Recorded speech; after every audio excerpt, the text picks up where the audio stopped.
Hello बच्चों, क्या हाल चाल? सब बढ़िया। आज हम पढ़ेंगे क्लास 8 का हिस्ट्री का chapter 7 women caste and reform.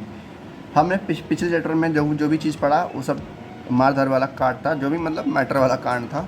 इस चैप्टर में हम पढ़ेंगे मतलब फीमेल के बारे में, यानी कि औरतों के बारे में, जो पहले लोग उन पे केस वगैरह करते थे, उन पे टॉर्चर करते थे, उनके बारे में हम पढ़ेंगे।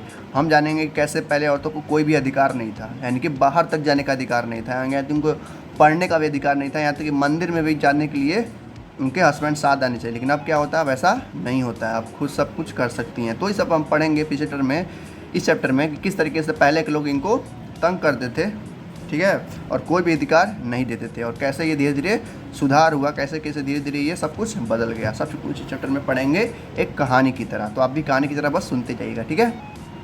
चलिए शुरू करते हैं। तो चैप्टर है वुमेन कास्ट एंड रिफॉर्म, यानी कि औरत, धर्म और सुधार, यानी किस तरीके से इन तीनों का काम बढ़ा, ठीक है। कह रहा है पहला पैराग्राफ, क्या आपने कभी भी सोचा है कि पहले के बच्चे कैसे रहते थे, यानी कि आज से लगभग 200 साल पहले के बच्चे जो थे कैसे रहते थे, पहले की लड़कियां कैसी रहती थी। फिर कह रहा है अब जो है, पहले को तो नहीं पता हमको, अभी पढ़ेंगे तो पता चलेगा, लेकिन अब की बात कर रहा है, इस समय की बात कर रहा है कि आजकल के जो बच्चे हैं, किसके बच्चे, मिडिल क्लास के बच्चे, जो लड़कियां हैं वो अपने भाई के साथ स्कूल जा सकती हैं, ठीक है। और पहले क्या था, पहले नहीं जाना था। क्लास के बच्चे क्या हैं, जैसे जैसे बड़े होते हैं स्कूल जाते हैं, स्कूल से कॉलेज जाते हैं, और कॉलेज से यूनिवर्सिटीज़ में जाते हैं पढ़ने के लिए, चाहे बच्ची हो चाहे बच्चा हो। पढ़ने के बाद जॉब लेती हैं और शादी भी करती हैं। अगर शादी के बाद उनका हस्बैंड मर भी जाता है, यानी कि वो जब विधवा हो जाती हैं, तो वो क्या कर दोबारा शादी भी कर सकती हैं इस टाइम में। लेकिन पहले ये सब था कि नहीं था, उस चैप्टर में हम अभी पढ़ेंगे। लेकिन इस समय में क्या हो रहा है, हर चीज़ मुमकिन, हर चीज़ पॉसिबल है। चाहे विधवा औरत फिर से शादी कर सकती है, कोई भी लड़की कोई भी जॉब कर सकती है अपने मेहनत से, कहीं भी जा सकती है पढ़ने के लिए। बल्कि यहाँ तो छोड़ो, अपने कंट्री को छोड़ के दूसरे कंट्री में भी जा सकती है पढ़ने की, क्योंकि उसको पूरी आज़ादी मिल रही है घर से। लेकिन पहले क्या था, ऐसा नहीं था। ये तो हो गया कॉलेज का, यानी कि जॉब वगैरह का। इसके बाद जो लड़कियां हैं वो क्या कर सकती हैं, वोट भी दे सकती हैं इंसानों, यानी कि मेल की तरह। जितने भी इंसान हैं, जितने भी मेन हैं, जितने भी पुरुष हैं, उनकी तरह सारे औरतें क्या कर सकती हैं, वोट दे सकती हैं, और इलेक्शन में खड़ा भी हो सकती हैं किसी भी पद के लिए, चाहे प्रधान के लिए, चाहे सांसद के लिए, चाहे पीएम के लिए, चाहे सीएम के लिए भी क्या कर सकती हैं, वो अपना पद खड़ा मतलब दे सकती हैं कि हम भी इलेक्शन लड़ेंगे। इसके अलावा देखो, ये तो हो गया हमारा किसका क्लास, बड़े लोग का, यानी कि अमीर लोगों का, और किसके वाले, मिडिल क्लास वाले बच्चों का। अब बात हो कर अब गरीब लोग का, यानी कि जो गरीब लड़के हैं, जो गरीब घर से आते हैं, उनके लिए थोड़ा दिक्कत होगा, क्योंकि उनके पास पैसा नहीं है पढ़ने के लिए, ना ही ज़्यादा पावर है कि इलेक्शन में जाके लड़ सकें। लेकिन उनको भी कुछ मतलब राइट्स दिया गया है, और गवर्नमेंट जो है उनके लिए काफ़ी काम करती है, उनको फ्री में पढ़ाती है, फ्री में खाना देती है, फ्री में दवाई वगैरह सब करती है, ठीक है। तो उनको भी चांस मिलता है आगे बढ़ने के लिए। कब, इस टाइम में, यानी कि 2020 के आसपास में, ठीक है।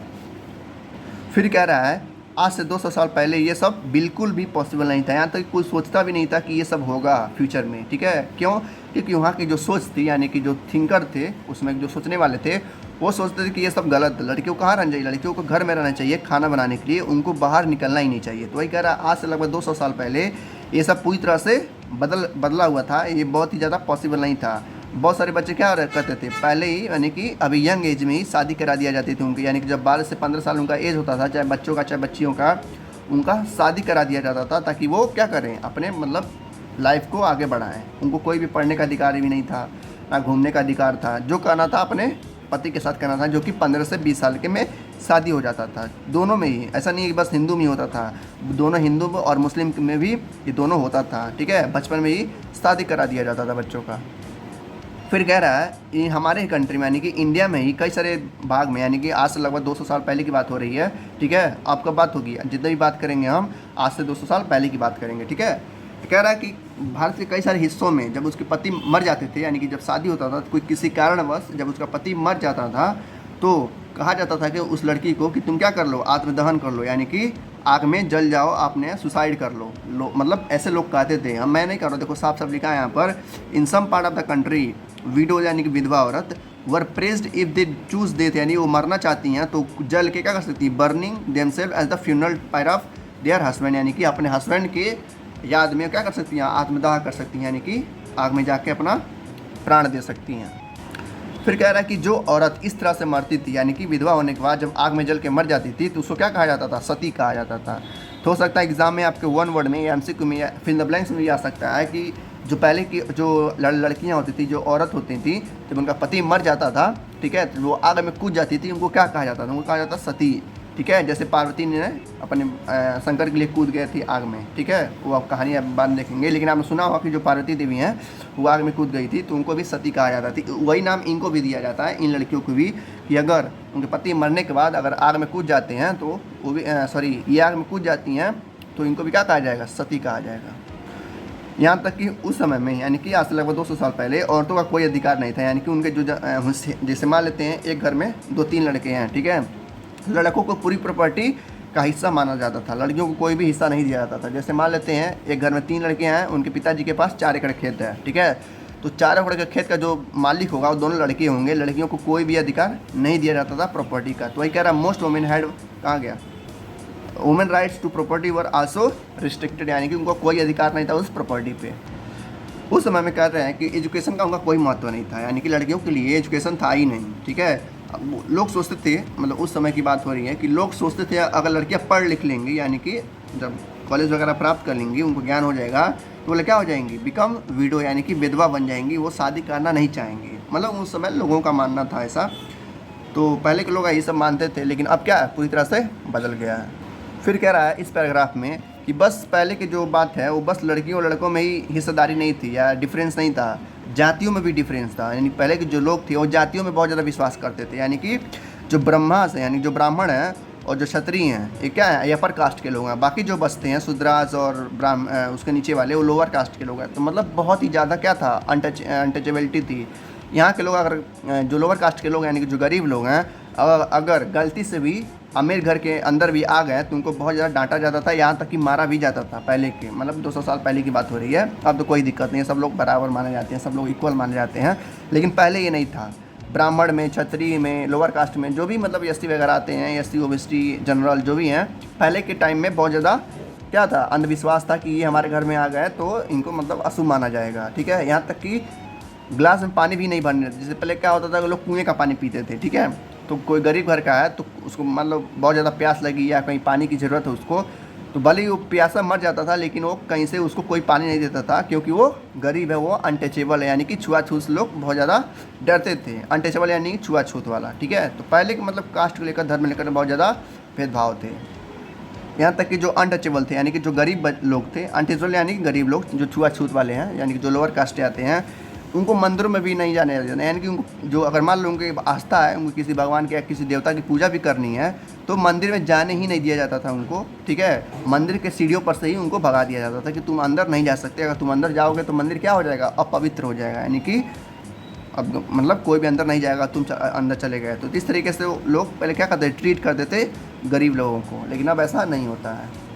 देखो वही बताया है कि लगभग 19वीं शताब्दी में और 20वीं शताब्दी यानी कि 19th सेंचुरी या 20th सेंचुरी के आसपास सब चीज़ें धीरे धीरे क्या होने लगी, चेंज होने लगी। मतलब अचानक से चेंज नहीं हुआ, बहुत ही धीरे धीरे चेंज हुआ। यानी कि लोग का जो देखने का नज़रिया है वो धीरे धीरे चेंज होते होते होते लगभग 200 साल लग गए ये सब चेंज होने में। सोचो आज सब क्या है, कोई भी दिक्कत नहीं है, कोई भी मंदिर में जा सकता है, कोई भी कहीं का भाई पानी पी सकता है, कोई दिक्कत नहीं है।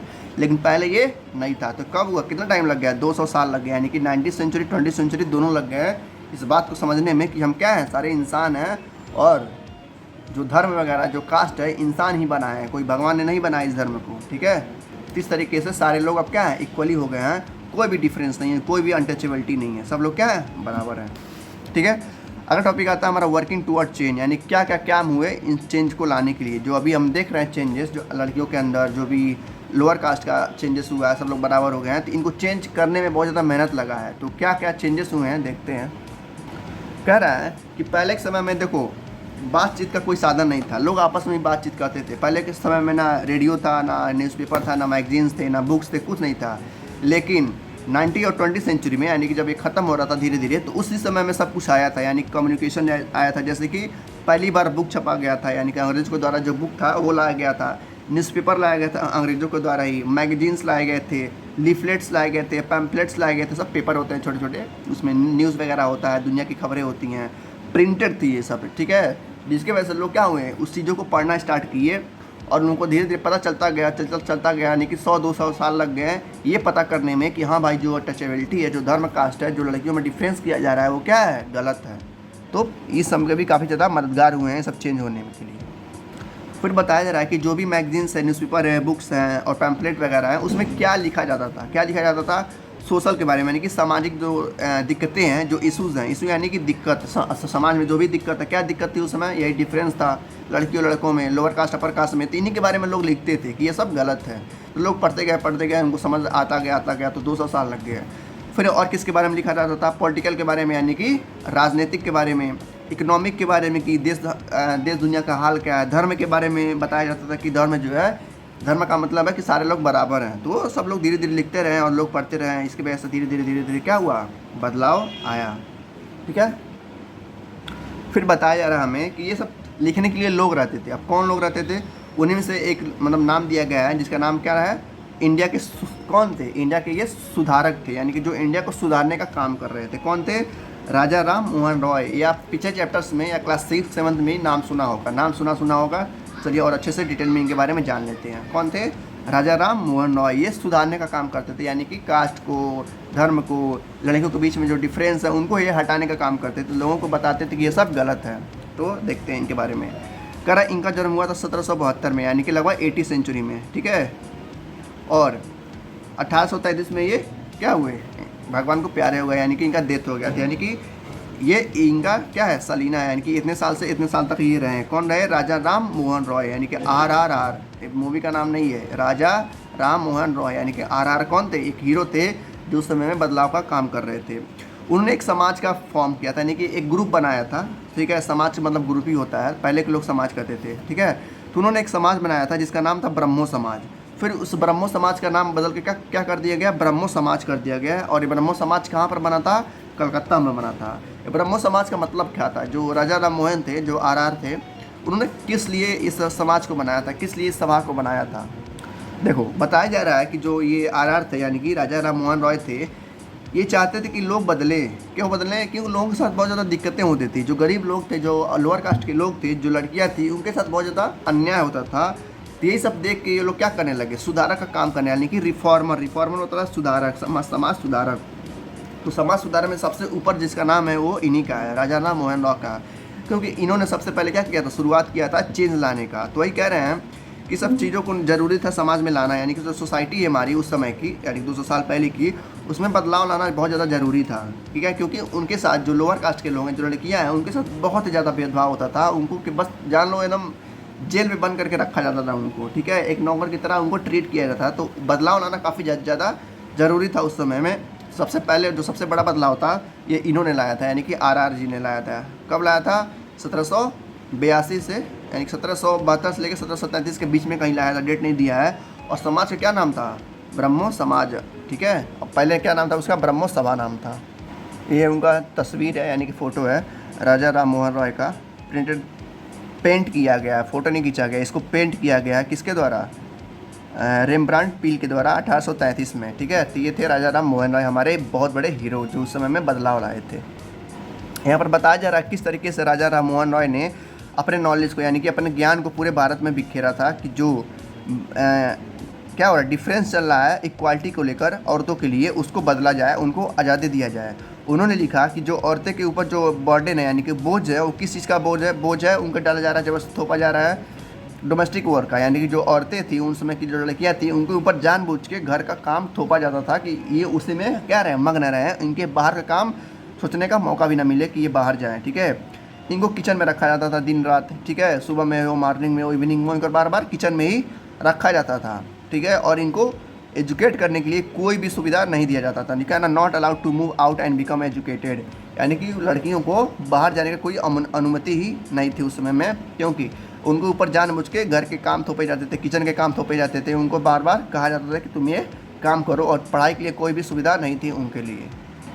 तो इस तरीके से राजा राम मोहन ने बदलाव लाया। अगला टॉपिक आता है हमारा changing the life of window, यानी किस तरीके से विधवाओं का, जो इसमें की औरत थी, उनका लाइफ कैसे चेंज हुआ। पहले का लाइफ क्या था उनका कि अगर पति मर जाता है तो आग में जाके कूद जाना है, यानी कि सती बन जाना है, यानी कि आत्मदहन करना है।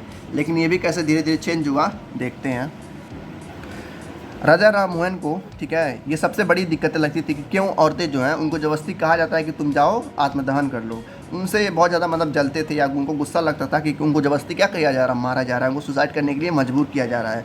तो उन्होंने एक कैंपेन चलाया इसके खिलाफ, यानी कि सती के खिलाफ उन्होंने क्या चलाया, एक कैंपेन चलाया कि इस कैंपेन में कहा जाता था कि अगर कोई भी जो है सती का काम करवाता है तो उसको क्या किया जाएगा, उसको गुनहगार माना जाएगा। तो उन्होंने एक कैंपेन चलाया किस नाम से, सती के अगेंस्ट नाम से, यानी कि कोई भी सती का काम नहीं करवाएगा, कोई भी लड़कियों को आत्मदाह करने के लिए प्रेरित नहीं करेगा। फिर बताया जा रहा है कि राम मोहन रॉय को, यानी कि आर जी को बहुत सारी भाषाएं आती थी, जैसे कि संस्कृत आती थी, पर्शियन भाषाएं आती थी, और भारत की अन्य भाषाएं के साथ साथ उनको यूरोपियन भाषाएं यानी कि अंग्रेजी भी उनको आती थी। राजा राम मोहन कहते हैं कि पहले के हमारा एशियंट रूल्स थे, यानी कि जो सैंक्शन थे, जो भी मतलब उस समय के जो रूल रेगुलेशन थे, उनमें कहीं भी ये नहीं लिखा था कि लड़कियों को आत्मदाह करनी चाहिए। बस लोग उसको क्या करने के लिए प्रेरित करते, यानी कि इंस्पायर करते हैं कि तुम जाओ, अगर आगे में दहन कर लेती हो तो तुमको क्या मिलेगा, अपना पति भी मिल जाएगा और जन्नत भी नसीब होगा। तो इस तरीके से उनको ज़बरदस्ती क्या किया जाता था, आग में जलने के लिए भेजा जाता था। तो राजा राम मोहन इसको कहते हैं कि इसके ऊपर सैंक्शन लगाना चाहिए, यानी कि इसको रोकना चाहिए, ठीक है, क्योंकि पहले की किताबों में इसका कोई रूल नहीं था। और साथ ही साथ ये भी बताया जा रहा है कि 19वीं सेंचुरी में, यानी कि 1800 के आसपास, हमने चैप्टर 7 में पढ़ा है कि किस तरीके से अंग्रेज़ों ने भी क्या किया था, इसका अपोज किया था कि जो भारत के कुछ नियम हैं उन अंग्रेज़ों को पहली बात, सबसे पहली बात ये सुनो कि अंग्रेज़ों ने भारत के सारे नियम को क्या किया था, गलत ठहराया था। लेकिन सारे नियम गलत नहीं थे, इसमें से कुछ नियम थे जो गलत थे, जैसे कि ये सती वाला सिस्टम। तो ये बताया जा रहा है कि अंग्रेज़ों ने भी इस सिस्टम को क्या बनाया था, क्रिटिसाइज़ किया था, यानी कि गलत ठहराया था। भाई कोई बात है, जाहिर सी बात है, जब लड़कियों को ज़बरदस्ती कूदने के लिए मजबूर करेंगे या तो आप गलत ही तो कर रहे हैं, उनको भी तो जीने का अधिकार है। आखिर लास्ट में इनके इतना मेहनत करने के बाद, ठीक है, 1829 में सतीवास बैन नहीं हुआ था, यानी कि सती को बैन कर दिया गया था कि अगर कोई भी सती को क्या बढ़ावा देता है तो उसको जेल में बंद कर दिया जाएगा और उसको फाइन भी भरना पड़ सकता है। तो इस तरीके से राजा राम मोहन ने इस पर बैन लगवाया। कब बैन लगवाया, 1829 में, ठीक है। तो राजा राम मोहन ने काफ़ी ज़्यादा मेहनत किया इसको बैन लगवाने के लिए, यानी कि सती के ऊपर बैन लगवा दिया। किसने, राजा राम मोहन रॉय ने।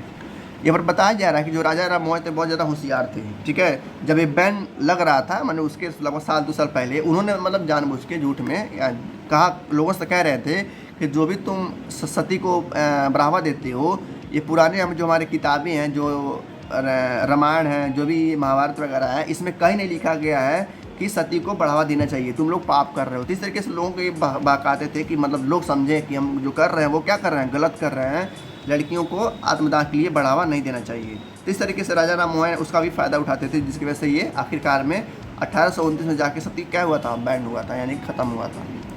यहाँ पर एक आपको तस्वीर दिख रही है, इसको मैं समझा देता हूँ, 1 सेकेंड का काम है।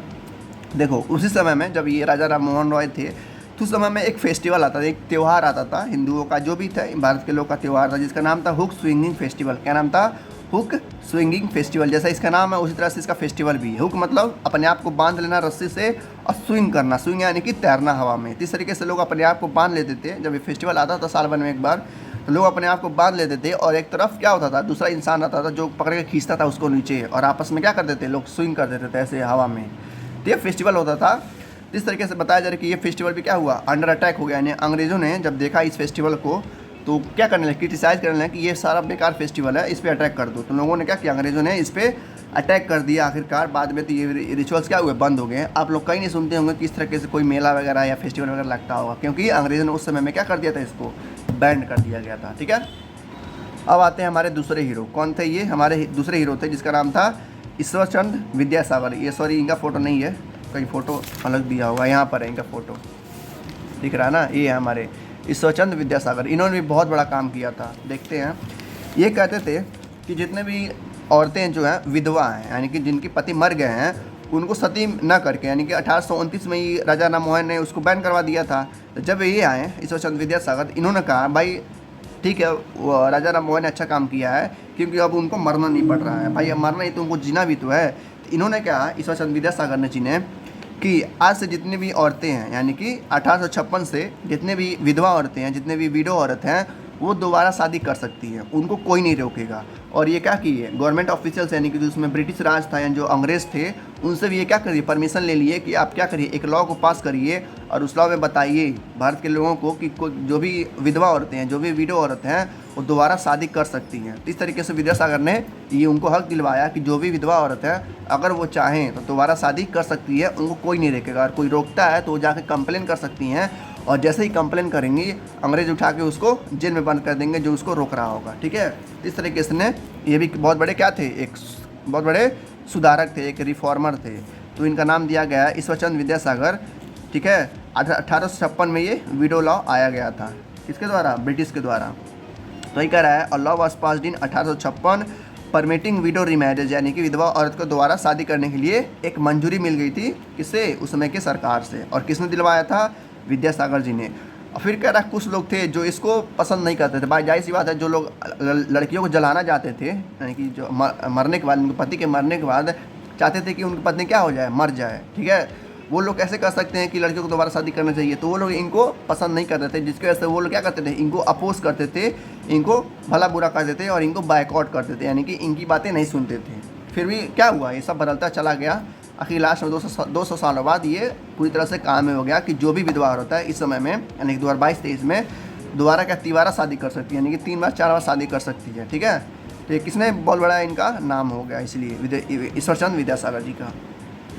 अब आते हैं हमारे तीसरे हीरो। तीसरे हीरो ये हैं, ये इनका क्या नाम है, स्वामी दयानंद सरस्वती। ये भी अच्छे काम किए थे उस समय डिफेंस को लेकर। इन्होंने एक समाज बनाया था, यानी कि जैसे आर जी ने समाज बनाया था, कौन सा समाज था उनका, सब बताओ जल्दी, ब्रह्मो समाज था। वैसे ही इनका भी एक समाज बनाया गया था स्वामी दयानंद, इनके द्वारा, किसके द्वारा, स्वामी दयानंद सरस्वती के द्वारा। इन्होंने क्या कहा, इन्होंने कहा कि मैं भी एक समाज बना रहा हूँ। ये कहाँ के रहने वाले थे, नॉर्थ में रहने वाले थे, जिनका नाम क्या था, स्वामी दयानंद सरस्वती। इन्होंने एक समाज बनाया था जिसका नाम था आर्य समाज। क्या नाम था, आर्य समाज। आप लोगों ने नाम सुना होगा, क्लास 6 में भी पढ़ा होगा। इन्होंने आर्य समाज बनाया था जो कि औरतों के लिए ही काम करती थी, यानी कि औरतों के फेवर के लिए काम करती थी। ठीक है, उनको जो भी ज़रूरत होती थी, जो भी उनको दिक्कतें होती थी, उनको ये समाज क्या करती थी, उपलब्ध करवाती थी या उनकी सहायता करती थी। कौन सा समाज, आर्य समाज। किसने बनाया था, स्वामी दयानंद सरस्वती ने। और कहाँ के रहने वाले थे, नॉर्थ के रहने वाले थे। ठीक है, यानी कि ऊपर की तरफ, जहाँ यूपी बिहार महाराष्ट्र है, पंजाब वगैरह है, यहाँ के रहने वाले थे। उनका नाम नहीं दिया गया है, जगह का नाम नहीं है, लेकिन ये काम आर्य समाज किसने बनाया था, स्वामी दयानंद सरस्वती जी ने। अगला टॉपिक आता है हमारा, girls begin going to school, यानी कि जो लड़कियां स्कूल जाने लगी। भाई इतना काम हुआ लड़कियों के लिए था, अब स्कूल जाने स्टार्ट हो गया था उन लोग का, उनको भी अधिकार मिल गया था। अब देखते हैं इसमें क्या क्या प्रॉब्लम्स आए और क्या क्या सलूशन आए। कह रहा है ये वाला पैराग्राफ कि बहुत सारे जो रिफॉर्मर थे, रिफॉर्मर यानी कि जो सुधारक थे, जैसे कि राजा राम मोहन रॉय, ईश्वरचंद विद्यासागर, स्वामी दयानंद सरस्वती, ये लोग चाहते थे कि लड़कियां पढ़ें और उनका क्या हो, कल्याण और उनका भी विकास हो। फिर अगले पैराग्राफ में कह रहा है कि विद्यासागर जी ने, यानी कि ये जो थे हमारे विद्यासागर, वो कलकत्ता में स्कूल बनवाए लड़कियों के लिए। और इसका देखते ही देखते और सारे रिफॉर्मर जो थे, कहाँ के, बॉम्बे के, यानी कि जो महाराष्ट्र के रिफॉर्मर थे, जो उस समय के जो क्या थे, सुधारक थे, वहाँ भी स्कूल बनवाया गया लड़कियों के लिए। जब लोगों ने ये देखा कि लड़कियों के लिए स्कूल बनना है, तो वो लोग अफ्रेड हो गए थे। अफ्रेड यानी कि डर गए थे इनसे कि क्यों लड़कियों के लिए स्कूल बनना है। ठीक है, लड़कियों को किस लिए स्कूल जाना है, उनको तो घर में रहना चाहिए। तो उस समय के लोग डर गए थे कि भाई लड़कियों के लिए इतने स्कूल क्यों बनाए जा रहे हैं। वो मेन सिटी में, कलकत्ता और बम्बे उस समय की मेन सिटी थी, और अभी भी क्या है, मेन सिटी बनी हुई है। तो ये कह रहा है कि विद्यासागर जी ने स्कूल बनवाया कहाँ पे, कलकत्ता में, और कई सारे रिफॉर्मर बनवाए मुंबई में, जिसको देख के लोग क्या हुए, अफ्रेड हो गए, यानी कि डर गए उनसे। वो लोग इसलिए डर गए थे, ठीक है, क्योंकि वो मतलब ये नहीं चाहते थे कि लड़कियां स्कूल जाएं, क्योंकि स्कूल जाएंगी घर का काम कौन करेगा। ठीक है, इसलिए वो डर गए थे कि वो चाहते थे कि लड़कियां क्या है, घर पे रहें और घर का काम करें। अगर वो स्कूल चली जाएंगी तो घर का काम कौन करेगा, घर का काम सारा वैसे ही पड़ा रह जाएगा। लिखा ना, डोमेस्टिक ड्यूटीज़, वो सब वही काम है। उस समय के जो लोग थे, वो जैसे क्या होता था, जब लड़कियां स्कूल जाती थी तो उस समय बस वगैरह ले जाती थी, जो उस समय रिक्शा वगैरह चलते थे, उसको यूज़ करके जाती थी, जिसकी वजह से उनको पब्लिक प्लेस से होते हुए उनको स्कूल जाना था। जो उसके पेरेंट्स थे, यानी कि जो लड़कियों के उस समय पेरेंट्स थे, जो उसके घर वाले थे, वो डरते थे कि भाई लड़की है, पहली बार तो स्कूल जा रही है, उसके पहले कभी भी ये लॉ बनाया नहीं गया था, तो वो डरते थे कि उनको कुछ हो ना जाए। ठीक है, अगर वो घर पे रहती तो हम लोग के अंडर में रहती, वो घर का काम करती, लेकिन हम स्कूल जा रही है। तो कई सारे फादर्स थे जिन्होंने मिल के ये सब रोकना चाहा, और उन्होंने कहा कि ठीक है, मैं पढ़ने के लिए तैयार हूँ, मैं पढ़ाने के लिए तैयार हूँ, लेकिन ये स्कूल नहीं जाएगी, ये घर पे पढ़ेगी। ठीक है, मैं टीचर बुलाऊंगा या मैं खुद पढ़ाऊंगा, लेकिन ये स्कूल नहीं जाएगी, मैं घर पे पढ़ाऊंगा। तो वही कह रहे हैं कि जो कई सारे फादर्स थे, यानी कई सारे उनके पेरेंट्स थे, जो उनके हस्बैंड थे, जो घर पे पढ़ाते थे। कहाँ लिखा है ना, women were taught by at home by liberal father, यानी कि पिता के द्वारा या उनके हस्बैंड के द्वारा। क्योंकि उसमें जो लड़के थे वो सब क्या थे, वो सब पढ़े लिखे थे, लेकिन लड़कियों को नहीं पढ़ाया जाता था। लेकिन जब ये स्कूल खोला गया लड़कियों के लिए, तो लोग क्या करने लगे, स्कूल ना भेजकर अपने घर में ही लोगों को पढ़ाना स्टार्ट कर दिया। कम से कम पढ़ना तो स्टार्ट हुआ लड़कियों का, यानी कि उस समय से 19वीं सेंचुरी के आसपास लड़कियां पढ़ना स्टार्ट कर दी थी, चाहे घर पे चाहे स्कूल में। और देखते ही देखते कलकत्ता बॉम्बे के अलावा जो थे कुछ सारे ऐसे थे जो और स्कूल बनाए गए लड़कियों के द्वारा। जैसे यहाँ पर बताया गया बाद में, यानी कि लगभग 10-20 सालों बाद, जो आर्य समाज था, आर्य समाज किसने बनाया था, स्वामी दयानंद सरस्वती जी ने। तो उन्होंने पंजाब में, ठीक है, लिखा ना आर्य समाज, इन पंजाब में लड़कियों के लिए स्कूल बनवाया गया। फिर थी एक ज्योतिबा फूले, आप लोगों ने नाम सुना होगा ज्योतिबा फूले जी का, उन्होंने भी एक स्कूल बनाया था लड़कियों के लिए, जो कि कहाँ था, महाराष्ट्र में था। इस तरीके से 4-5 स्कूल बन गए थे लड़कियों के लिए, ठीक है। कौन कौन स्कूल थे, विद्यासागर जी ने बनवाया था कलकत्ता में, और कुछ रिफॉर्मर बनवाए थे बॉम्बे में। इनके अलावा कुछ 2 लोग और थे, कौन कौन थे, आर्य समाज, जो कि दयानंद जी का था, पंजाब में स्कूल बनवाया था, और ज्योतिबा फुले ने महाराष्ट्र में लड़कियों के लिए स्कूल बनवाया था। देखो यहाँ पर एक फ़ोटो दिखाया गया है लड़कियों का। ये फ़ोटो है कब का, 1875 का।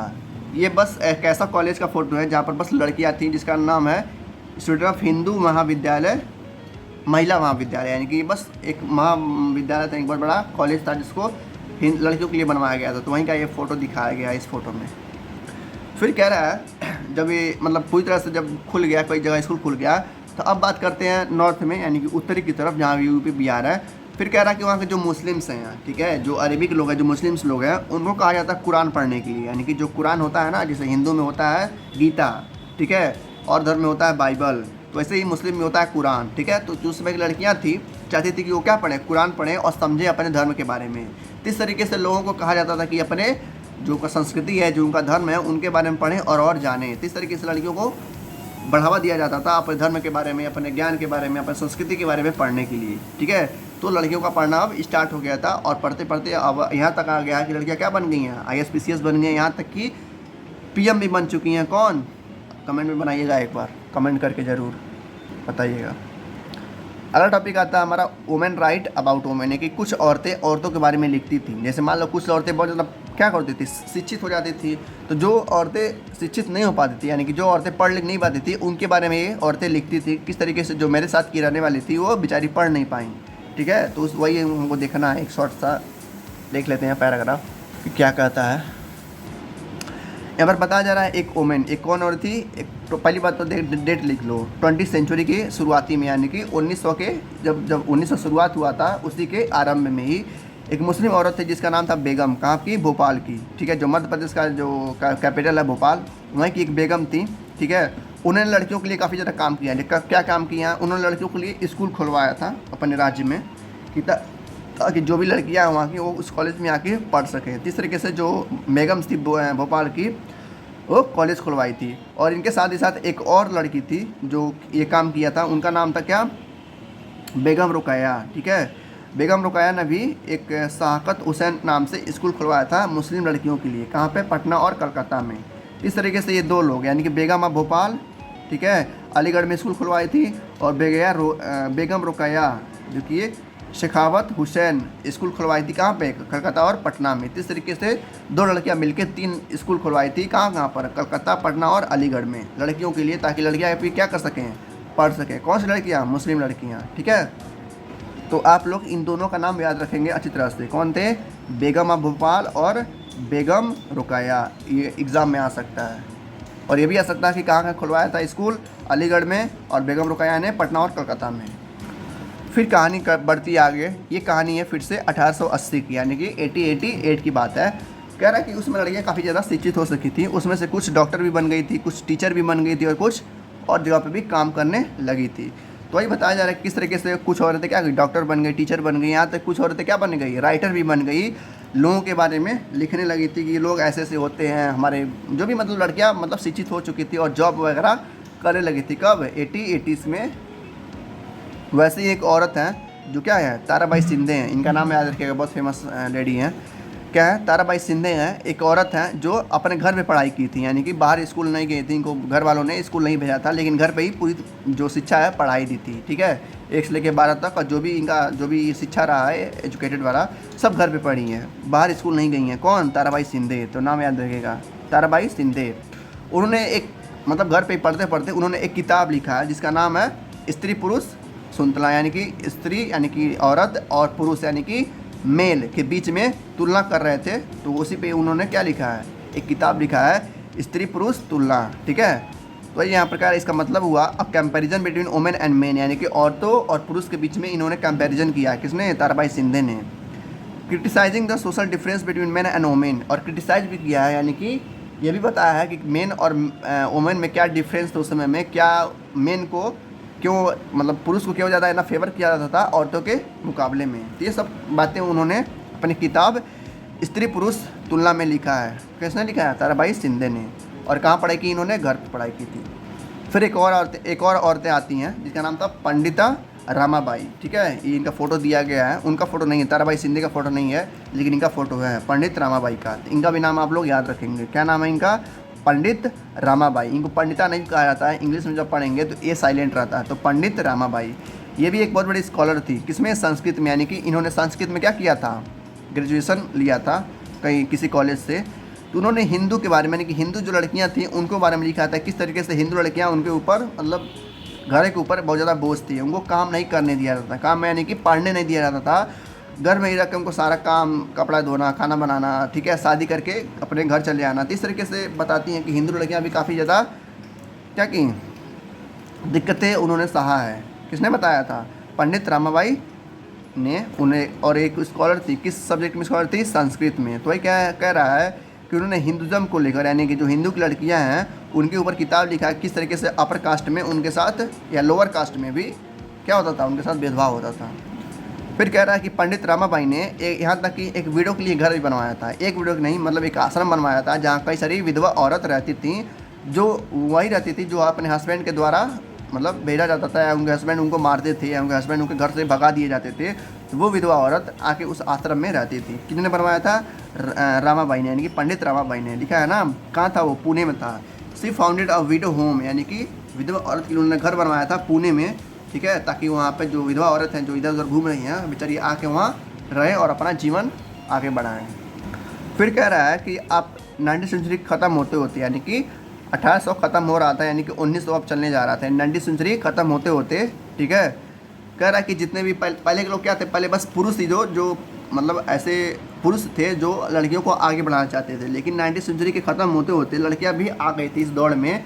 लड़कियां भी चाहती थी कि जो दूसरी लड़कियां हैं उनका क्या हो, विकास हो। तो वही कह रहा है कि जो दूसरी लड़कियां थीं, जैसे कि मैंने बताया ना, रामाबाई, ताराबाई शिंदे हो गया, ऐसी बहुत सारी लड़कियां थी जो चाहती थी लड़कियां आगे बढ़े, तो उसके लिए वो किताबें लिखती थी, मैगजीन्स लिखती थी, स्कूल बनवाती थी औरतों के लिए, विधवा औरतों के लिए घर बनवाती थी, ताकि जो औरतें हैं उनका विकास हो सके और उनका भी क्या हो सके, डेवलपमेंट हो सके।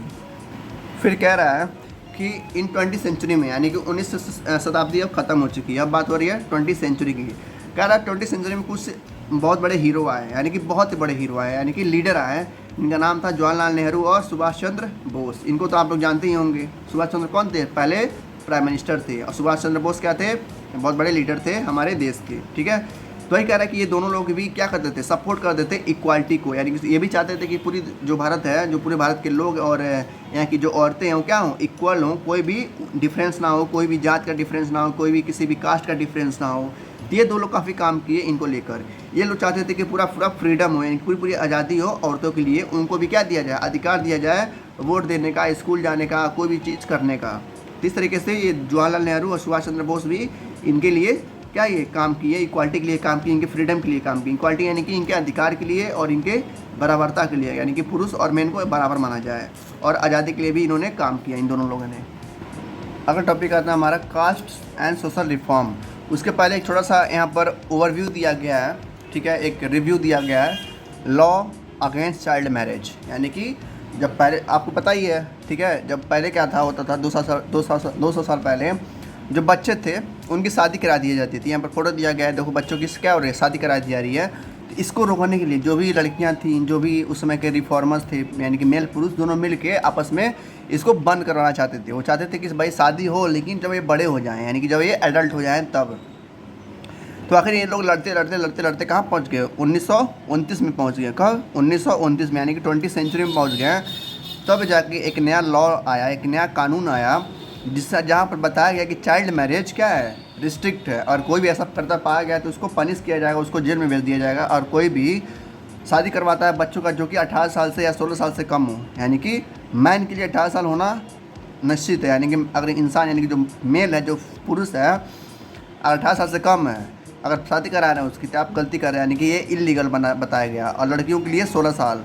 फिर ये बाद में, यानी कुछ सालों बाद, लगभग 3-4 सालों बाद बढ़ा के इसको 21-18 कर दिया गया, यानी कि जो मेन होंगे वो 21 साल के हो जाएंगे तब उनकी शादी होगी, और जो औरतें होंगी, यानी कि जो लड़कियां होंगी, वो 18 साल की हो जाएंगी तब उनकी शादी हो सकती है। अगर उससे पहले कोई शादी कराता है तो उसको जेल में भेज दिया जाएगा हमेशा के लिए, ठीक है। तो ऐसा चाइल्ड मैरिज लॉ। तो कोई पूछता है तो आप बता देंगे कि 1929 में इस लाया गया था, और 18-16 का पर डिफरेंस था, यानी कि 18-16 को कहा जाता, लेकिन ये बाद में बढ़ा के 21-18 कर दिया गया, ठीक है। तो इसको याद रखिएगा। अब अपने टॉपिक पे अपने कास्ट सोशल एंड रिफॉर्म, यानी कि जाति और समाज सुधारक, ठीक है, यानी कि जातियों पे लेकर किस तरह के समाज जो सुधारक थे काम किया, देखते।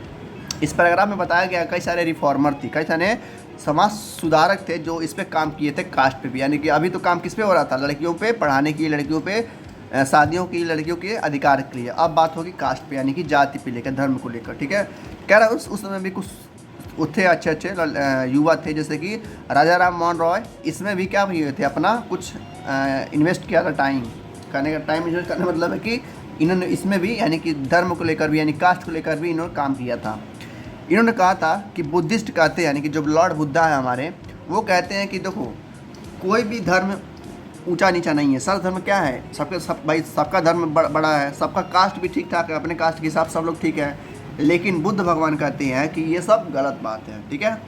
सब लोग बराबर हैं, सब लोग इक्वल हैं, कोई भी ऊंच नीच नहीं है। कौन कहता है? राजा राम मोहन कहते हैं। किसका टेक्स्ट लेके? बुद्धिस्ट का टेक्स्ट लेके। यानी कि जब वो ग्रुप बना रहे थे, जब लोगों को समझा रहे थे, तो कहते हैं कि बुद्धिस्ट भगवान ने कहा था कि सब लोग क्या हैं, बराबर हैं, कोई भी ऊपर नीचे नहीं है। तो ये काम किसका? राजा राम मोहन ने कहा। ऐसे ही एक और कौन थे? रिफॉर्मर थे, समाज सुधारक थे, जिसका नाम था परथना समाज, ठीक है। जो किसने बनाया था? परथन ने बनवाया था। इन्होंने भी यही कहा कि भक्ति अलग है, ठीक है, कास्ट अलग है, धर्म अलग है, लेकिन इंसान सारे क्या है? इक्वल है, कोई भी ऊंच नीच नहीं है, कोई भी कास्ट ऊपर नीचे नहीं है, सब कास्ट अपनी जगह अच्छे हैं, ठीक है, कोई भी बुरा नहीं है, कोई भी धर्म बुरा नहीं है, कोई भी कास्ट बुरा नहीं है, लेकिन इंसान सब लोग क्या है? इक्वल है, उसमें से कोई बुरा नहीं है। इस तरीके से प्रार्थना समाज भी ये कहती थी। फिर आती है तीसरी, जो कि बॉम्बे में थी, उनका नाम था परमहंस मंडली। क्या नाम था? परमहंस मंडली। क्या नाम था? परमहंस मंडली। इन्होंने भी वही कहा कि पहले ये देख लेते हैं कि उन्होंने एक समाज फॉर्म किया जिसके 1840 में, ठीक है, जो कास्ट को लेकर अबॉलिश करते थे। यानी कि वो चाहते थे कि कास्ट पूरी तरह से क्या हो? बंद हो जाए है। यानी कि वो एक लॉ मानते थे, जिससे शादियों के लिए लॉ आया था ना बच्चियों के लिए कि बचपन में शादी नहीं करना है, तो वैसे ही ये भी लोग, यानी कि परमहंस मंडली वाले लोग भी यही चाहते थे कि जो भी धर्म है, जो भी कास्ट है, धर्म नहीं, बस कास्ट की बात कर रहे हैं, यानी कि जात की बात कर रहे हैं, तो जो ये लोग चाहते थे कि जो भी जाति है, चाहे हिंदू मुस्लिम जो भी हो गया, उन सबको बंद किया जाए, क्योंकि अगर ये जब तक रहेगा तब तक लोग आपस में लड़ते रहेंगे। तो ये लोग चाहते थे उसको बंद करना, जो कि सही बात भी था। अभी भी लोग क्या हुए? लड़ रहे हैं जातियों के लिए। जो राजनेता है उसी का फ़ायदा उठाते हैं। हम लोग क्या हैं? जातियों के लिए लड़ते रहते हैं कि हमारे जो नेता हैं वो यादव हैं, हमारे जो नेता हैं वो हिंदू हैं, हमारे जो नेता है वो मुस्लिम हैं, हमारे जो नेता हैं ब्ला ब्ला पता नहीं क्या क्या, उसी के लिए लड़ते रहते हैं, और मिलता क्या है? कुछ नहीं है। जब नेता जीत जाते हैं तो अपना पैसा निकालते हैं और अगले इलेक्शन की तैयारी करते हैं, हमको कुछ नहीं मिलता है। तो वही कह रहा था ये परमहंस मंडली कि जो हमारा कास्ट है उसको पूरी तरह से एबॉलिट किया जाए, उसको ख़त्म किया जाए, लेकिन ख़त्म नहीं हो पाया, क्योंकि ये बहुत बड़ी डिमांड थी, जो कि अभी भी बहुत बड़ी डिमांड है। अगर सभी सबको पता है कि लोग इक्वल ठीक रहेंगे और तभी विकास होगा, लेकिन अभी गवर्नमेंट का है कि जब मान लेते हैं मोदी जी कहते हैं कि मैं चाहता हूं कि जो धर्म है, जो कास्ट है, यानी कि जो जाति है, वो पूरी तरह से ख़त्म हो जाए। तो कितने, अगर इस देश में अगर 150 करोड़ लोग होंगे तो 150 करोड़ में से 120 लोग चाहेंगे कि ये ना हो, ठीक है। बस 30 से 40 करोड़ लोग ऐसे ही होंगे जो चाहेंगे कि ये जो कास्ट है वो ख़त्म हो जाए, लेकिन लगभग 100 करोड़ लोग ऐसे होंगे जो ये नहीं चाहेंगे कि अपना वो अस्तित्व, यानी कि जो उनका कास्ट है वो खोएं। खास करके कौन? ब्राह्मण और क्षत्रिय, ठीक है, क्योंकि उन लोग को अपना धर्म उनको अपना कास्ट प्यारा है। ये नहीं देखेंगे कि भाई विकास हो रहा है कि नहीं, बस उसी में जिंदा रहेंगे, उसी में, उसी के लिए लड़ेंगे, उसी के लिए ख़त्म होते रहेंगे। ठीक है, दुनिया बहुत बड़ी है, उसको जीना चाहिए, बस धर्म को लेकर, जात को लेकर लड़ना नहीं चाहिए। ठीक है, ये सब बेकार की बातें हैं। बस प्यार फैलाओ यार, हर जगह लव है, हर जगह शांति फैलाओ, मार धाड़ से क्या होगा। आगे बढ़ते हैं। ये तो हमारा हिंदू मुस्लिम का। अब आता है क्रिश्चियन पे, यानी कह रहा है कि कुछ क्रिश्चियन मिशनरीज थे, यानी कुछ क्रिश्चियन पंडित थे, पंडित यानी कि जो उसमें फादरी कहा जाता है उनको। ठीक है, कह रहा क्रिश्चियन मिशनरीज थे जो आए थे इंडिया में, उन्होंने क्या किया, ट्राइबल लोगों के लिए, यानी कि जो आदिवासी थे उनके लिए स्कूल बनवाया, उनके लिए यानी कि उनके बच्चों के लिए स्कूल बनवाया। ठीक है, यहाँ तक कि जो लोअर कास्ट के लोग थे, यानी कि जो एससी और एसटी थे, उनके लिए भी इन्होंने स्कूल बनाया। कि इन्होंने क्रिश्चियन वाले लोगों ने, ठीक है, जो अंग्रेज लोग थे वही क्रिश्चियन थे, तो कई भी लोग धर्म परिवर्तन कर दिए थे उस समय, तो भारत के लोग भी क्या हो गए थे, क्रिश्चियन हो गए थे। तो वही कह रहा है कि क्रिश्चियन मिशनरीज, यानी कि जो संदेश देते थे कि आप लोग क्रिश्चियन में कन्वर्ट हो जाइए, वो लोग भी कुछ स्कूल बनवाए गरीब लोगों के लिए, यानी कि आदिवासी के लिए, और गरीब लोग यानी कि लोअर कास्ट के लिए भी उन्होंने काम किया। ये तो बात हो गई चेंजिंग का। ठीक है, अब बात होता है थोड़ा बिजनेस टाइप पे, यानी कि जो बिजनेस वगैरह है, जो काम धाम है, उस पर बात करते हैं। कह रहा जब ये 19th सेंचुरी यानी 20th सेंचुरी शुरू हुआ था, इसके बीच में यानी कि मिड 20th सेंचुरी में भाई अब लोगों को पैसे चाहिए थे, यानी कि पैसे का अब लालच आ गया था। सबको क्या चाहिए था, शांति नहीं चाहिए था, अब सबको पैसा भी चाहिए था, और अभी भी वही चल रहा है, सबको पैसा ही चाहिए। तो वही कह रहा है कि जो पहले के लोग थे अब धीरे धीरे गाँव छोड़कर, यानी कि अपने गाँव को छोड़कर लोग जॉब की तलाश में शहर में आने लगे थे। ठीक है, शहर में कहाँ क्या काम करते थे वो लोग, अब क्या क्या काम करते हैं देखते हैं। देखो पहले के जो भी जब शहर में आते थे लोग, शहर में ज़्यादा काम होता है, जैसे फैक्ट्री होती है, कोई बिल्डिंग बनती है, रोड्स बनते हैं, बहुत सारी चीज़ें बनती हैं। तो वही कह रहा है कि जो पहले के लोग थे बिल्डिंग बनाने में, रोड बनाने में, और भी कई सारे कामों में वो लोग क्या रहते, व्यस्त रहते थे और पैसा वगैरह कमाते रहते थे। ठीक है, जैसे मान लेते हैं, कह रहा है कि जो रेलवे स्टेशन आता था वहाँ पर कुलीज रहते थे, कुली नहीं होते, कुली कुली कुली कहते हैं जो सामान उठाते हैं। तो ये लोग गांव से आते थे उस कुली का काम करने के लिए, भाई उनको पैसे चाहिए थे। ठीक है, अपने घर बार चलाने के लिए, तो कुली का काम करते थे लोग। डिगर यानी गड्ढे वगैरह जो कहाँ खोदना रहता था तो वो लोग काम करते थे। कैरियर यानी कि सामान उठाने का काम करते थे। और क्या है, ब्रिक लेयर, ठीक है, नहीं मिस्त्री होते हैं जो दीवार को जोड़ते हैं, उनका काम करते थे। सीवेज क्लियर यानी जो नालियाँ होती थी तो साफ़ सफाई करना था, वो लोग साफ़ करते थे। यानी गरीब लोग की बात हो रही है, जो गरीब लोग थे उस समय में, तो गाँव छोड़कर शहर में आ रहे थे ये सब काम करने के लिए, पैसे कमाने के लिए। ठीक है, रिक्शा वगैरह खींचते थे, नहीं रिक्शा होता है, अब नहीं होता, अब तो इलेक्ट्रिक वाला व्हीकल आ गया, इलेक्ट्रिक रिक्शा आ गया है, पहले रिक्शा ही था, तो जो उससे लोग खींचते थे। इस तरीके से लोग जो गरीब लोग थे गांव छोड़कर शहर में आ रहे थे पैसा वगैरह कमाने के लिए। तो खास करके और ये लोग कौन थे, लोअर कास्ट के ही लोग थे जो शहर में आके पैसा वगैरह कमा रहे थे।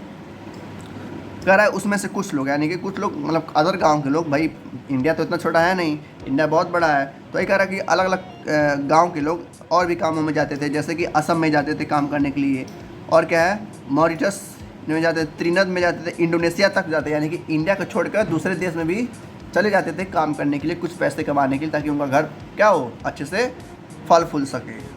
तो इस तरीके से गरीब लोग अलग अलग जगह पे अलग जाके काम करते थे। ठीक है, यहाँ पर एक जो फिगर है आप देख रहे होंगे अपने बुक में भी, एक जहाज़ बनाया गया इस तरीके से। इस जहाज़ में लोग लेबर है, यानी कि पूरा जहाज़ किससे भरा पड़ा है, लेबर से भरा पड़ा है, यानी कि वर्कर से भरा पड़ा है। और ये जहाज़ कहाँ जा रहा है, मॉरिशस जा रहा है कमाने के लिए। मॉरिशस दूसरी जगह है जहाँ पर गरीब लोग इस जहाज़ पे चढ़ के जा रहे हैं दूसरी दुनिया में, तो बताया गया है इस तरीके से। तो इसको भी पढ़ना चाहिए, आपको देखना चाहिए सब कुछ। यहाँ पर थोड़ा सा भीमराव अम्बेडकर के बारे में बताया गया है, आप लोग उनको जानते होंगे अच्छी तरह से, उनको बाबा कहा जाता था। ठीक है, तो उनको इतना बताया गया कि जो the father of B R Ambedkar, ठीक है, जो क्या थे, लीडर थे दलित मूवमेंट के। दलित यानी कि जो गरीब लोग होते हैं, SC ST या जो लोअर कास्ट के लोग होते हैं, उनके ये बहुत बड़े लीडर थे, उनको सुधारक थे। और ये कहाँ पढ़े थे, आर्मी स्कूल में पढ़े थे। ये भी चाहते थे कि जो लोअर कास्ट के लोग हैं वो क्या हो, उनका भी डेवलपमेंट हो।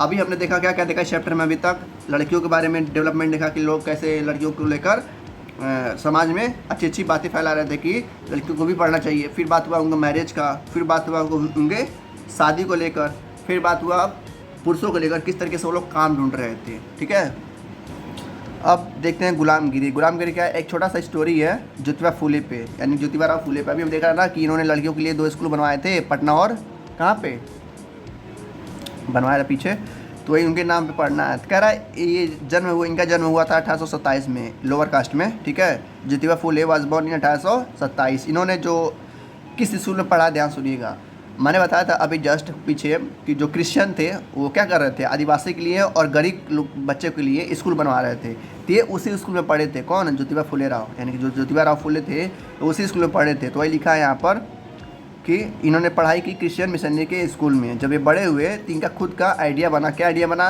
ये चाहते कि जो भी इंजस्टिस हो रहा है लोगों के बीच में, यानी जो गरीब लोगों के ऊपर इंजस्टिस हो रहा है उनको हटाया जाए। जब काफ़ी ज़्यादा पढ़ लिख चुके थे तो जो ब्राह्मण थे उस समय में, जो नहीं होते थे ब्राह्मण, तो जो उस समय के जो ब्राह्मण थे कहते थे जो ज्योतिबा फुले ये आर्यंस हैं, ठीक है। आर्यंस यानी कि आउटसाइडर होता है, जो देश के बाहर से आया होता है। तो उसके रिप्लाई में इन्होंने कहा कि देखो जो आर्यंस होते हैं वो बाहर से आते हैं, ठीक है, यानी कि देश के बाहर से।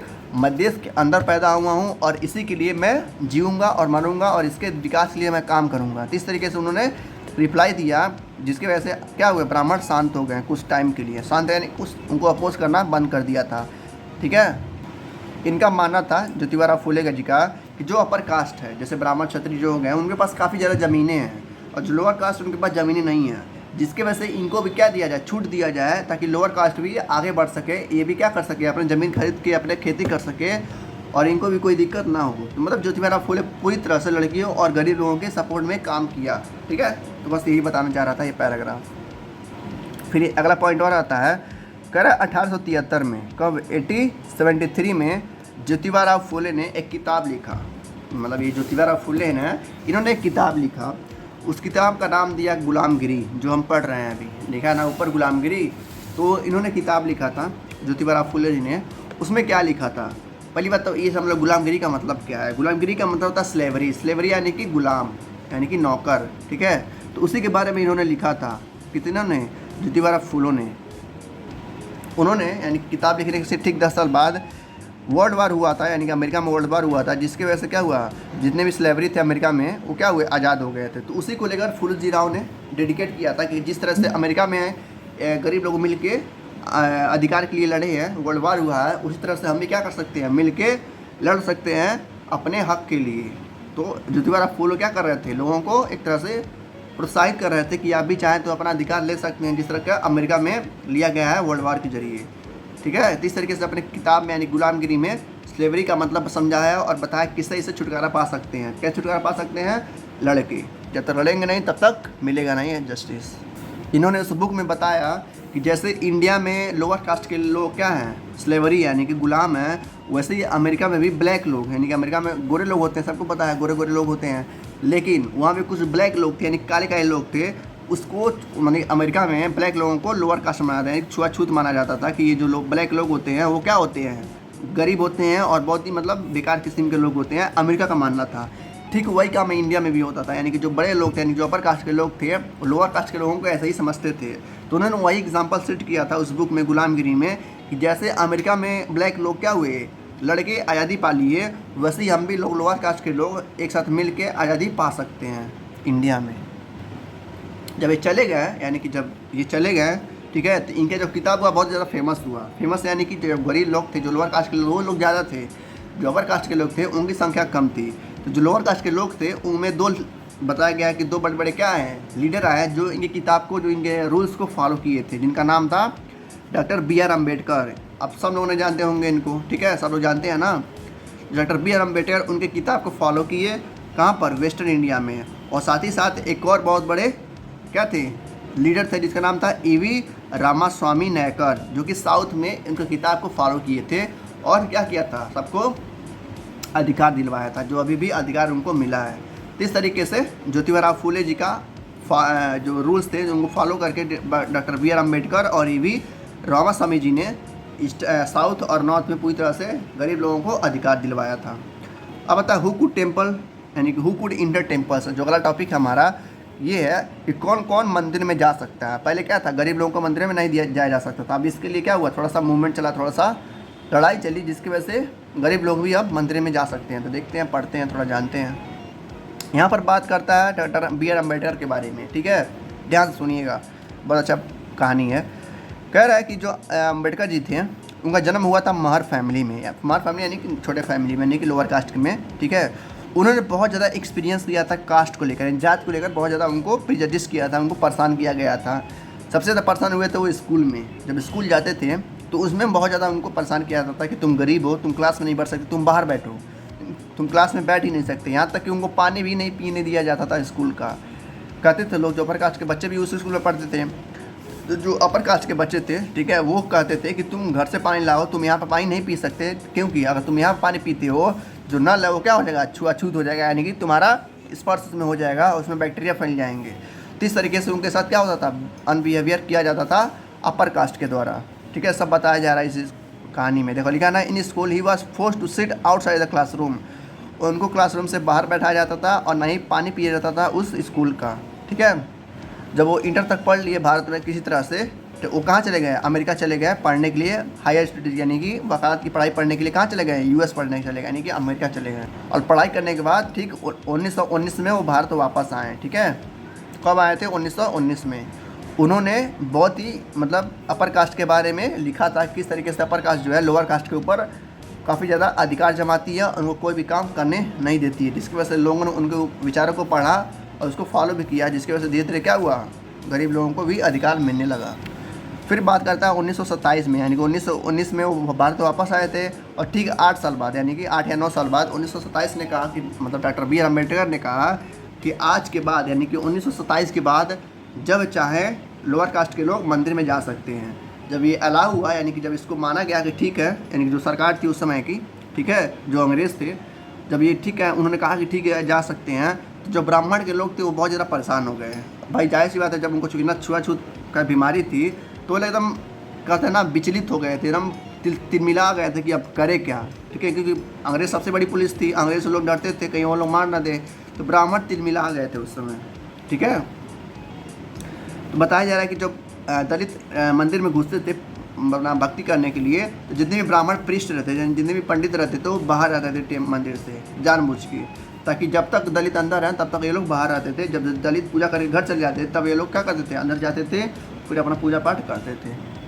फिर बताया जा रहा है इस पैराग्राफ में कि अम्बेडकर जी ने, ठीक है, 1927 में और 1935 में बहुत बड़े बड़े मूवमेंट चलाए, ताकि जो गरीब लोग हैं, जो लोअर कास्ट के लोग हैं, वो भी मंदिर में जा सके और भगवान की पूजा कर सकें, जिसकी वजह से उनको काफ़ी ज़्यादा प्रताड़ित किया गया था, उनको बहुत ज़्यादा परेशान किया था, लेकिन वो बाद में क्या हुआ, सफल हो गए। कौन, बी आर अम्बेडकर। अब आते हैं अपने इस चैप्टर के आखिरी टॉपिक पे, यानी कि आखिरी पड़ाव पे। ये छोटा सा टॉपिक है, पढ़ लेते हैं।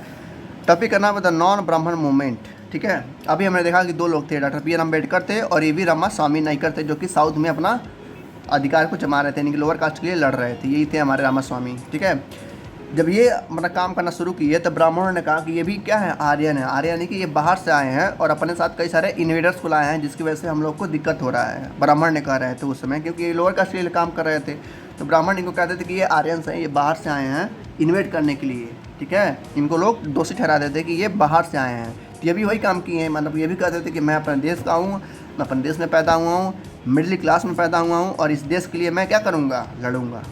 देखो लिखा है ना, ई वी रामास्वामी नायकर और पेरियार इनको भी कहा जाता था। इनकी जो रामास्वामी है, इनका एक और नाम दिया गया लोगों के द्वारा, पेरियार। क्या नाम दिया गया, पेरियार। ठीक है, as he was called, came from a middle class family. किस फैमिली से आते थे, मिडिल क्लास फैमिली से, यानी कि सेंटर वाले से, यानी कि ओबीसी वाला फैमिली से। इन्होंने क्या किया, बहुत सारे संस्कृत स्कल्पचर बनवाए। ठीक है, और लोगों को बताया कि आप भी क्या कर सकते हैं, काम कर सकते हैं और अपना डेवलपमेंट यानी कि विकास कर सकते हैं। लोअर कास्ट को बता रहे थे ये सब करने के बाद उनको काफ़ी ज़्यादा लोगों को द्वारा पसंद किया जाने लगा, और फिर बाद में वो क्या कर लिए, कांग्रेस को ज्वाइन कर लिया। यानी कि एक कांग्रेस जो उस समय थी, जवाहरलाल नेहरू की जो पार्टी थी उस समय में, वो इनके मेंबर बन गए। कौन, ए वी रामास्वामी नायकर, या उनको पेरियार भी कहा जाता था। तो क्या बन गए, कांग्रेस के मेंबर बन गए।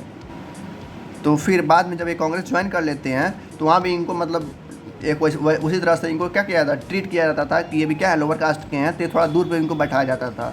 तो ये बाद में, यानी कुछ सालों बाद, इन्होंने एक मूवमेंट चलाया जिसका नाम दिया सेल्फ रिस्पेक्ट मूवमेंट, यानी कि अपने आप की इज्जत करो। ठीक है, तो ये भी मूवमेंट काफ़ी ज़्यादा फेमस हुआ, जो पेरियार नहीं चलाया था, इन्होंने ही चलाया था, जिसका नाम था सेल्फ रिस्पेक्ट मूवमेंट, यानी कि अपने आप की सम्मान करो।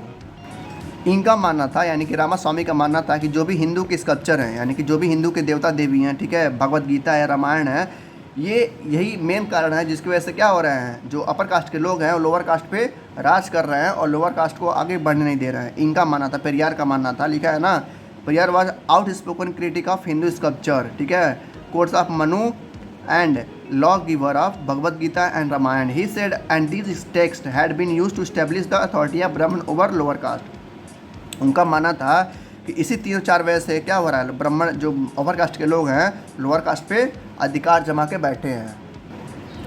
तो इनको ये देखकर जब ब्राह्मण के लोग थे बहुत ज़्यादा गुस्सा हो गए। बहुत ज़्यादा गुस्सा होने के बाद उन्होंने भी क्या कर दिया, एक समाज फॉर्म कर दिया, जिसकी वजह से इन जैसे लोगों को, मतलब कि रामास्वामी जैसे लोगों को वो लोग चाहते थे कि हटा दिया जाए, यानी कि इनको आगे बढ़ने नहीं दिया जाए। तो उन लोगों ने भी समाज बनाया। क्या समाज बनाया?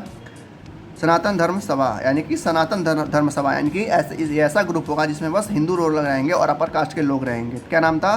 सनातन धर्म सभा। किसने बनाया था? अपर कास्ट के लोगों ने बनाया था। और एक धर्म और बनाया था जिसका नाम था भारत धर्म महामंडल, जो कि नॉर्थ में बना था। फिर ब्रह्म सभा बना था बंगाल में। इस तरीके से जो हिंदू थे वो अपने आप को भी बचाना चाह रहे थे और ये उनको मतलब लगे हुए थे उनको बर्बाद करने में। इस तरीके से आपस में चलती रही और बाद में लोग समझते रहे किस तरीके से जो भी चीज़ें हैं, जो कास्ट वगैरह चीज़ है, जो भी धर्म जाति वाला दिक्कत है, वो सब बेकार की बातें हैं। और 200 सालों के बाद आज जाके, यानी कि 2020 में जाके क्या हुआ है, सब खत्म हुआ है। और जो भी हम लोग आपस में लोग रहते हैं वो मिलजुल के रहते हैं और ना कोई दिक्कत होता है, ना कोई समस्या होती है। हर कोई मंदिर में जा सकता है, चाहे लोअर कास्ट का हो चाहे अपर कास्ट का हो। हर कोई पढ़ सकता है, हर कोई 2 बार 3 बार 4 बार शादी कर सकता है, कोई भी कहीं भी जा सकता है पढ़ने। ठीक है, ये सब काम पहले नहीं थे, लेकिन अब क्या हो गए हैं, अब हो गए हैं बहुत सारे मेहनत के बाद, बहुत सारे लोगों की मदद के बाद। तो इतना ही था चैप्टर आज का। मिलते हैं नेक्स्ट चैप्टर में, अगली कहानियों में, अगले चैप्टर की कहानियों में। तब तक के लिए thank you, good luck, take care.